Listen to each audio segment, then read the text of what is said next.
আমরা যে কথাগুলো বলি, সবথেকে ইম্পর্টেন্ট কথা হচ্ছে নিজের সঙ্গে যে কথাগুলো বলি।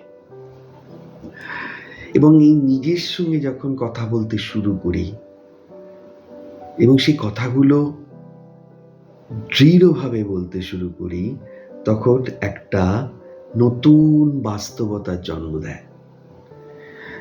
সবসময় কি বিরক্ত বোধ করছি, অসহায় লাগছে, দ্বন্দ্ব, দ্বিধা লাগছে, তখন একটা কিছু নতুন জন্ম করতে হয়। এবং মা এই শক্তিতে পুরো সমর্থন করেন। সেটা কি, যে কথাগুলো আমি বলবো সেটা খুব বিশ্বাসের সঙ্গে নিজেকে বলবো।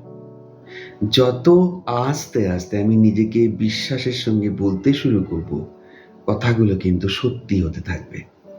মা আমাদের এই শক্তি দিয়েছেন, মা আমাদের এই ইচ্ছা শক্তি দিয়েছেন, যাতে করে আমরা আমাদের মতো করে নতুন নিজেদের স্বপ্নের জগৎ তৈরি করতে পারি। কিছু না, আমি দেখছি লেখা দুটো, যে আমার সঙ্গে আস্তে আস্তে যখন ভিডিওটা দেখছেন বলুন, বুকে হাত দিয়ে, মা সমস্ত কিছু জানেন।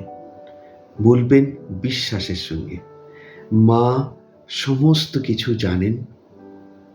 আমি কোনো কিছু সম্পর্কে উদ্বিগ্ন হব না। আমি কোনো কিছু সম্পর্কে উদ্বিগ্ন হব না। তিনি সব ব্যবস্থা করে দেবেন। তিনি সব ব্যবস্থা করে দেবেন। আর অন্য কোনো সেকেন্ড থট রাখবেন না। অন্য কোনো সেকেন্ড থট রাখবেন না। রিপিট করবেন কথাগুলো। হ্যাঁ, পরিস্থিতি বিরুদ্ধাচরণ করছে, আপনি অশান্ত বোধ করছেন, কিন্তু এইটা করে দেখুন, মুহূর্তের মধ্যে আপনি শান্ত হয়ে যাবেন। মা সব জানেন, তিনি সব ব্যবস্থা করে দেবেন। আমি উদ্বিগ্ন হব না। এবং এটা সত্যিই তাই, পুরোটাই মা জানেন।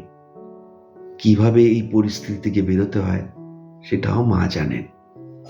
এটা এক ধরনের প্রার্থনা নিজের সাথে, এবং এটা 100% সাকসেসফুল হবে। মায়ের শক্তির সাথে যখন আমরা জুড়তে শুরু করি, তখন জীবনের সমস্যাগুলো ধীরে ধীরে ধীরে ধীরে সরতে শুরু করে। সব থেকে বেশি দরকার কি? অনুভব। আজই শুরু করুন, অনুভব করুন যেটা কতটা সত্য। ভালো থাকবেন। জয় ঠাকুর, জয় মা।